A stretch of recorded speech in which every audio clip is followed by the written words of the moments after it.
Hello, I'm Alice Gray and welcome to Inside the Petri Dish, the podcast that dissects science and takes a look down the microscope at controversial topics within research. In each episode, we'll be setting a question, or you could say a hypothesis, to answer, and we'll be joined by a whole host of scientific experts to explore this area of science before discussing what we've learnt in a conclusionary episode. In this episode of Inside the Petri Dish, we're going to be continuing our journey looking at immunisations and vaccinations. Last week I was joined by immunologist Katie Walwyn-Brown, where we explored how vaccinations work and explored the compromised immune system. In this episode, I'm joined by Matt Morgan, an intensive care doctor from my home city of Cardiff. Matt joined me just before he started his night shift to talk about the consequences of not being vaccinated. As we got into our discussion about vaccinations and discussing his fascinating book that he's writing, we failed to notice that the building was closing around us, as it was so late in the evening. Just take it all as part of the experience and the ambience of our chat. So I'm with Matt Morgan, an intensive care doctor, researcher, author and self-proclaimed geek. Thank you so much for joining me on my podcast. Today we're going to be looking at the consequences mainly about around not being vaccinated. So as an intensive care doctor, you see the other side of not being vaccinated. Yeah, so my life is very much skewed by seeing the bad side of things. And where I work has 35 intensive care beds, and they are filled every winter with people with critical illness, a large percentage of which will have infections, lung infections, often resulting from initially viral infections, and flu being one of them. We constantly watch and track the news to see how the rates of flu are going, both here and in the southern hemisphere. And in fact, we are kind of eagerly anticipating quite a big outbreak of flu this winter. Our Australian colleagues have reported that's been the case. And of course, when people are at the very severe end of flu, yes, they end up with critical illness, and we look after them in intensive care.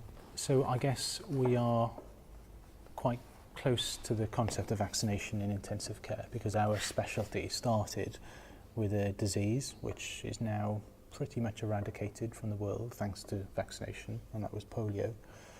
And in fact, the history of our specialty started in 1952 with a little 12-year-old girl called Vicki, who sadly developed severe polio, was taken into the local hospital where they'd used the last so-called iron lung or machine to help with her breathing. So Vivi was essentially going to die of polio right then and there. And then she met a doctor called Bjorn Ibbenson, who was an anaesthetist, who saw this little girl and decided to do something radical, and something that would not only change her life but change medicine as a whole and introduce intensive care to the world.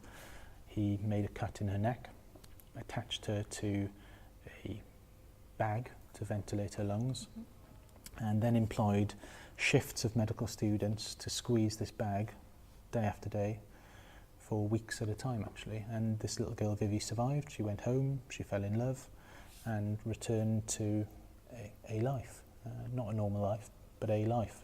And that really started the specialty of intensive care medicine.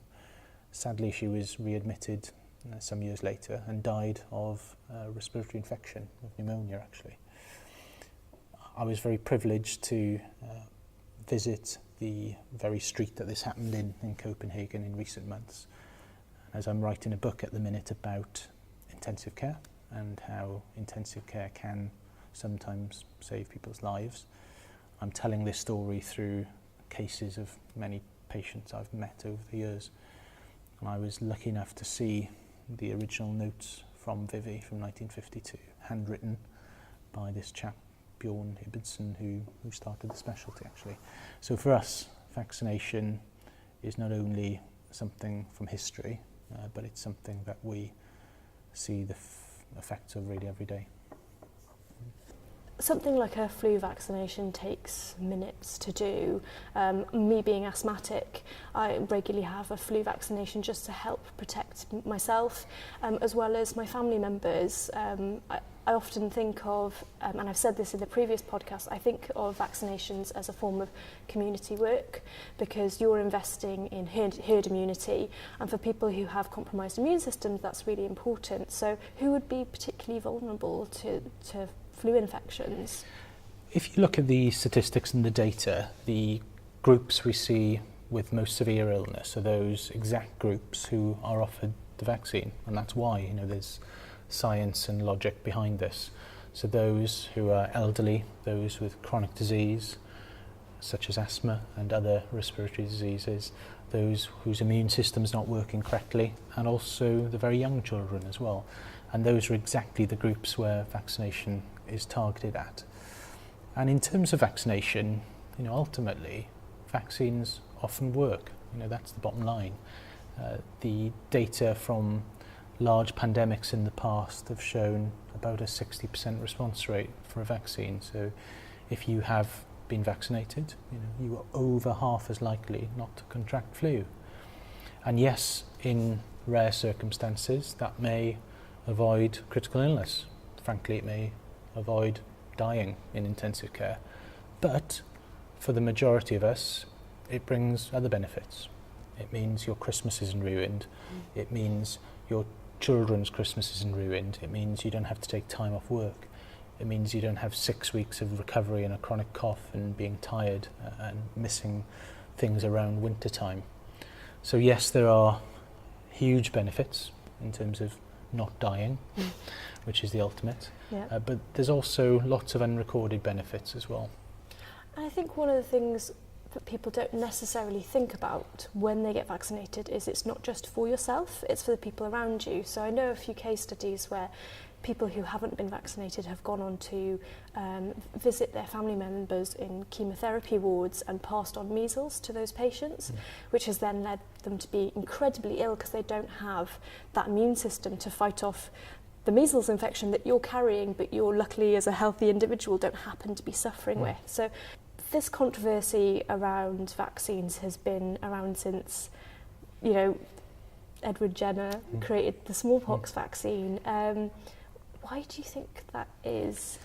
Yeah, I think, frankly, the controversy is there because they work. We don't see people in the street dying of measles, mumps and rubella. We don't have people limping because of polio, and we don't have people with horrific cosmetic injuries from smallpox. If that were the case, I think probably the risks and benefits and the controversy around it would probably be less. What we see is a society that's hugely benefited from research in vaccinations and are therefore are healthy. And when people are healthy, those risk benefits, in our mind as humans, we speak in the language of story, and explosive stories are kind of addictive in many ways, and that's what's perpetuated sometimes by the media and the controversies in the past. And I think that the concept that you were just talking about there, about how because everyone around us hasn't got smallpox and things, and therefore we assume that we don't need it, you can see that in actual media stories, like in the Netherlands in the 1990s, a religious group, they decided not to vaccinate against MMR, and then they saw thousands and thousands of children needed to be hospitalised because they contracted measles. And then that community started vaccinating and they saw the benefits. We saw a similar situation in Swansea a few years ago with MMR and measles. So sort of leading on from that idea, the idea of mandatory vaccinations has been battered around to make sure that people either opt out of vaccinations or just try and encourage parents through punitive measures. What is your thoughts about that, coming from your medical background? I think the key is to know why the vaccination rates may be low, and we know in those at-risk groups the take-up rates are around 60%, which is fairly good actually. In healthcare workers who have been exposed to patients who have had severe flu or died from flu, they are far more likely to take up those vaccinations. And I think probably working on the work of behavioural economics and nudge theory and other things, in fact, if we know the reasons why, rates may be low, we may be able to do things to influence that, which doesn't necessarily mean mandating it or making it punitive. But for example, automatic enrolment, automatic appointment generation. In intensive care where I'm going to go tonight, I can have a flu vaccine at 3 in the morning from a nurse who's working on the unit. So the barriers to that are so much lower. My children in school will be having intranasal flu vaccine which doesn't need a needle. So I think there's probably a huge amount using behavioural economics and other things which can probably be done, which doesn't go as far as mandatory vaccinations.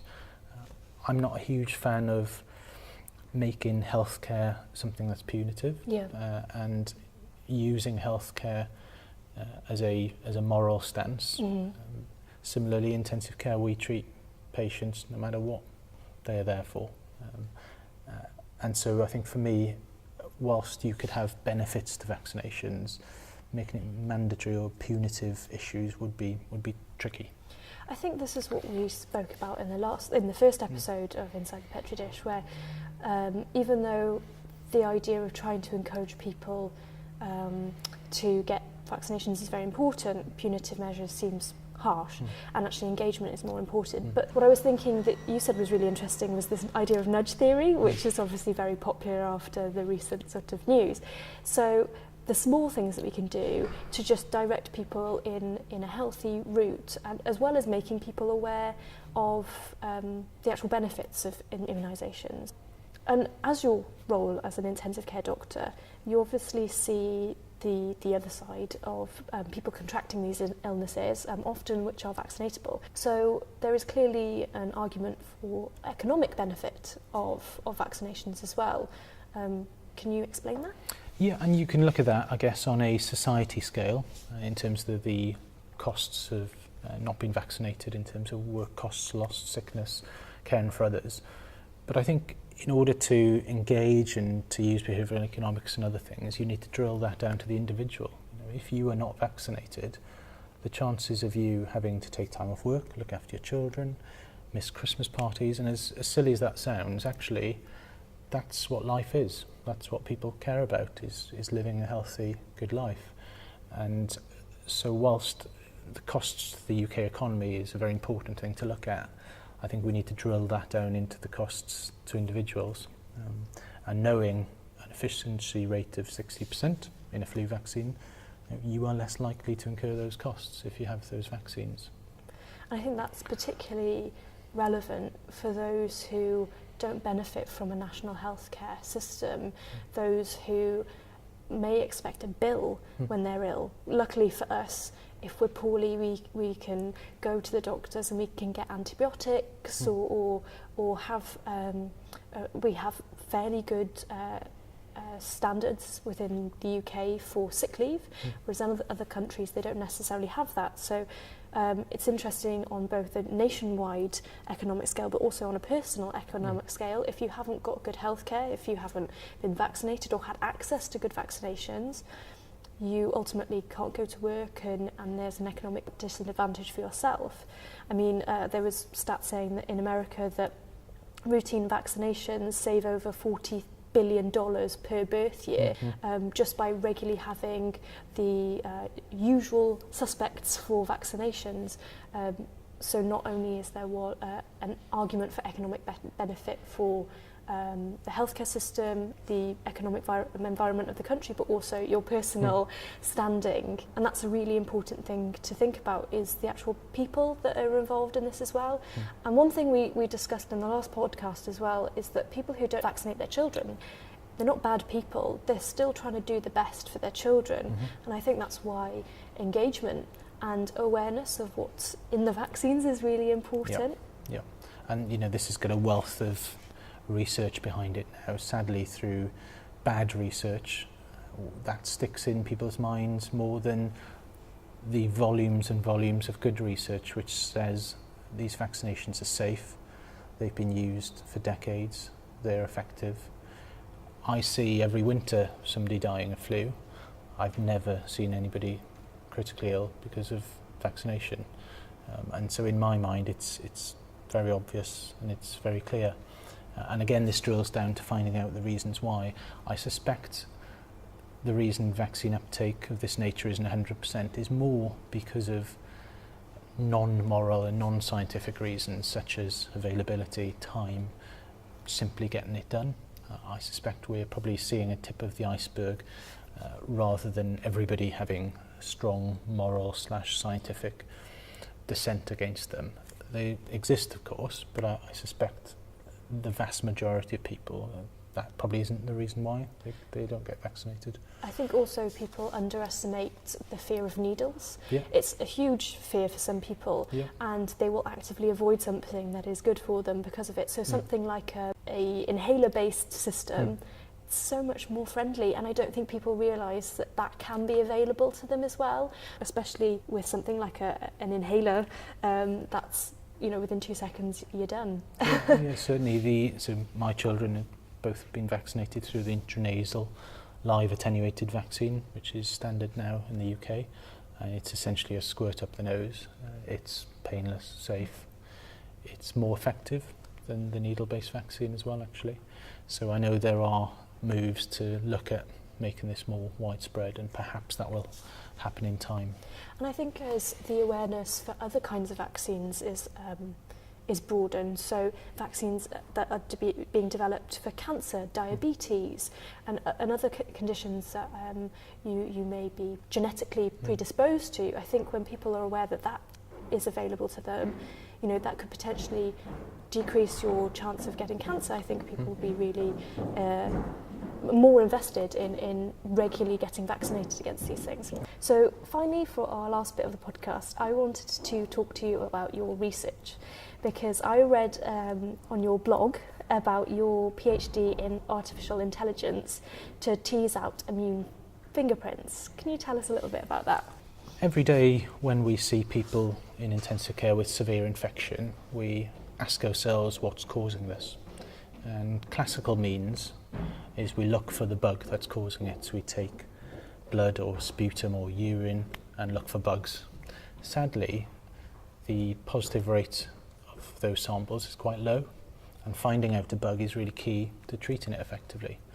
So along with a group in Cardiff University, headed by Matthias Ebrel, who's an immunologist in Cardiff, we have been instead looking at the body's reaction to those bugs.